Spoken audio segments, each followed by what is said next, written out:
जय श्री कृष्ण। भगवान श्री कृष्ण के द्वारा अक्रूर जी को जल में दिव्य दर्शन। भगवान श्री कृष्ण और बलराम अक्रूर जी के साथ तीव्रगामी रथ पर सवार होकर मथुरा जाने के लिए यमुना जी के किनारे पहुंचे। वहां पर उन लोगों ने हाथ मुंह धोकर यमुना जी का अमृत के समान मीठा जल पिया। इसके बाद बलराम जी के साथ भगवान श्री कृष्ण वृक्षों के पास खड़े रथ पर सवार हो गए। अक्रूर जी ने दोनों भाइयों को रथ पर बैठाकर उनसे यमुना जी में स्नान करने की आज्ञा ली। वे यमुना जी में विधि पूर्वक स्नान करने लगे। जिस समय उन्होंने डुबकी लगाई उसी समय उन्होंने जल के भीतर देखा कि श्री कृष्ण और बलराम दोनों भाई एक साथ बैठे हुए हैं। अब उनके मन में यह शंका हुई कि वसुदेव जी के पुत्रों को तो मैं रथ पर बैठाकर आया हूँ, फिर वे जल में कैसे आ गए?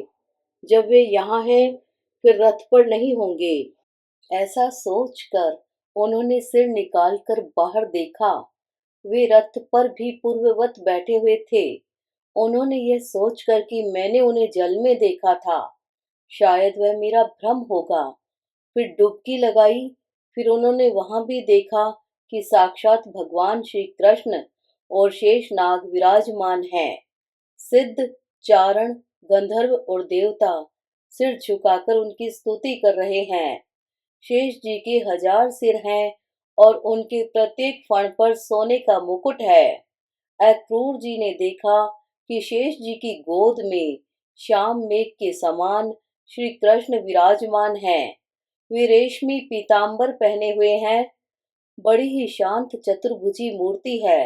रक्त कमल दल के समान रत्नारे नेत्र, प्रसन्नता से खिला हुआ मनोहर मुख, मधुर हास्य और सुंदर चितवन सभी चित्त को बरबस चुराए लेते हैं।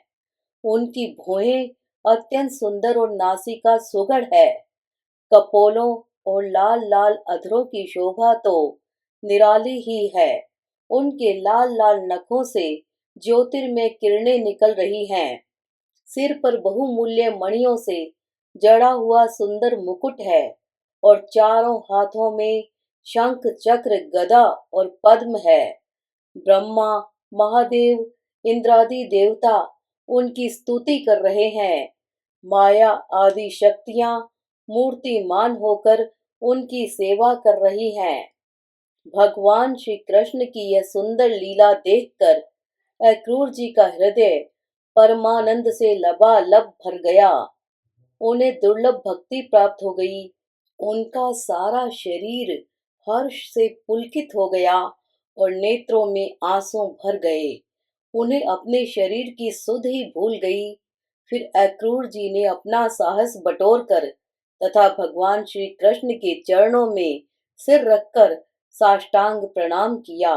उसके बाद दोनों हाथ जोड़कर धीरे धीरे गदगद वाणी से भगवान की स्तुति करने लगे। अक्रूर जी बोले, प्रभो, आप प्रकृति आदि समस्त कारणों के परम कारण हैं। आप ही अविनाशी पुरुषोत्तम नारायण हैं। आप से ही ब्रह्मा, शिव आदि देवताओं का प्रादुर्भाव हुआ है। मैं आपके चरणों में नमस्कार करता हूँ।